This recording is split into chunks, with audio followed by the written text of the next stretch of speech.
36 साल बाद कश्मीर की वादियों में एक ऐसी घटना हुई जिसने न सिर्फ एक परिवार की दुनिया उजाड़ दी, बल्कि हजारों कश्मीरी पंडित परिवारों के दिलों में एक ऐसा डर बैठा दिया जिसकी टीस आज भी महसूस की जाती है। ये कहानी है एक ऐसी बेटी की जिसने लोगों की जान बचाने का रास्ता चुना। वो अस्पताल में मरीजों की सेवा करती थी, उसके हाथ में दवा थी, किसी का दर्द कम करने की जिम्मेदारी थी, लेकिन किस्मत ने उसके लिए कुछ और लिखा था।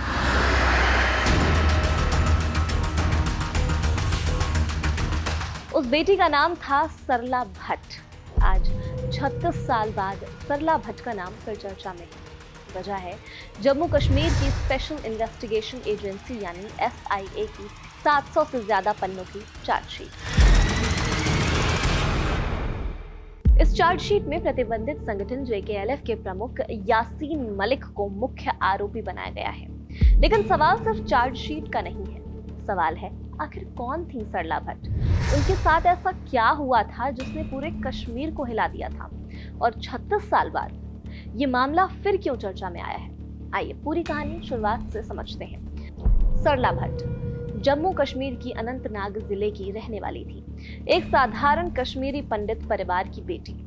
उन्होंने लोगों की सेवा करने का फैसला किया था और श्रीनगर के शेर Kashmir institute of medical science यानी SKIMS में नर्स के रूप में काम करना शुरू किया था।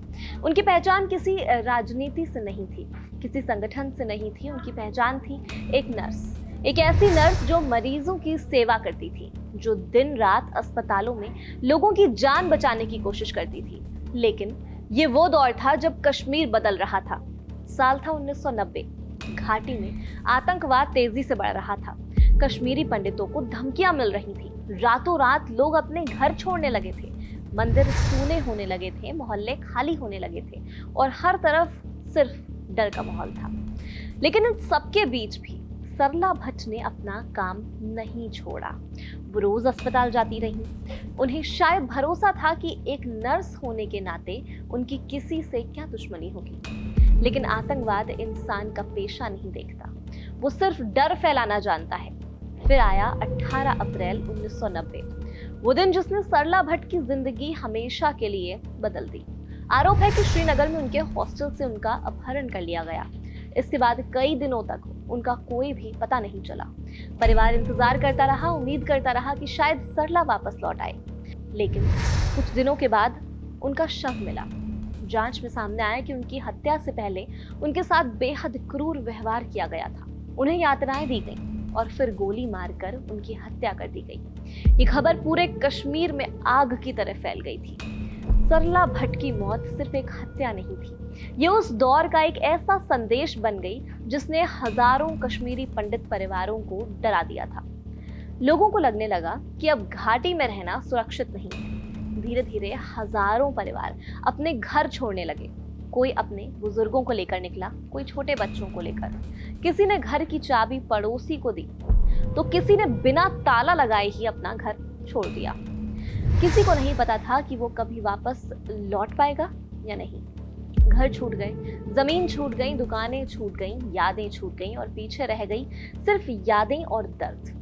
हजारों परिवार जम्मू, दिल्ली और देश के दूसरे हिस्सों में पहुंच गए।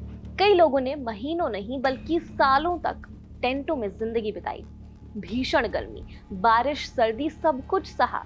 नई जगह, नई जिंदगी, लेकिन पुराने जख्म कभी नहीं भरे। अब 36 साल बाद इस मामले में बड़ा मोड़ आया है। मार्च 2024 में इस केस की जांच जम्मू कश्मीर की स्पेशल इन्वेस्टिगेशन एजेंसी यानी SIA को सौंप दी गई। एजेंसी ने पुराने रिकॉर्ड निकाले, गवाहों से बात की, दस्तावेजों की जांच की, मेडिकल रिपोर्ट देखी, फोरेंसिक और बैलिस्टिक सबूतों को फिर से जोड़ा। लंबी जांच के बाद अब 700 से ज्यादा पन्नों की चार्जशीट अदालत में दाखिल की गई है। अब इस चार्जशीट में यासीन मलिक को मुख्य आरोपी बनाया गया है। इसके अलावा खुर्शीद अहमद चालकू, अब्दुल हमीद शेख, गुलाम मोहम्मद और मोहम्मद यूसुफ सूफी के नाम भी शामिल किए गए। इन पर उस समय लागू कानूनों के तहत आरोप लगाए गए हैं। SIA का कहना है, समय कितना भी बीत जाए, अगर किसी ने अपराध किया है तो उसे कानून के सामने जवाब देना होगा। एजेंसी के मुताबिक ये चार्जशीट आतंकवाद के पीड़ितों को न्याय दिलाने की दिशा में एक बहुत अहम कदम है। हालांकि ये भी याद रखना जरूरी है कि चार्जशीट आरोपों का दस्तावेज होती है। अंतिम फैसला अदालत ही सुनाएगी। आज 36 साल बाद सरला भट्ट इस दुनिया में नहीं है, लेकिन उनका नाम आज भी उन लोगों की यादों में जिंदा है जिन्होंने 1990 का वो दौर अपनी आंखों से देखा।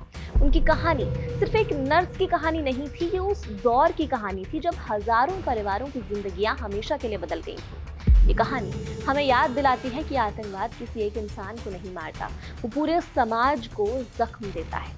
और शायद इसीलिए 36 साल बाद सरला भट्ट का नाम आज भी लोगों की आंखें नम कर देता है। पर आप क्या सोचते हैं? आपकी राय हमें कमेंट सेक्शन में आप जरूर बताइएगा।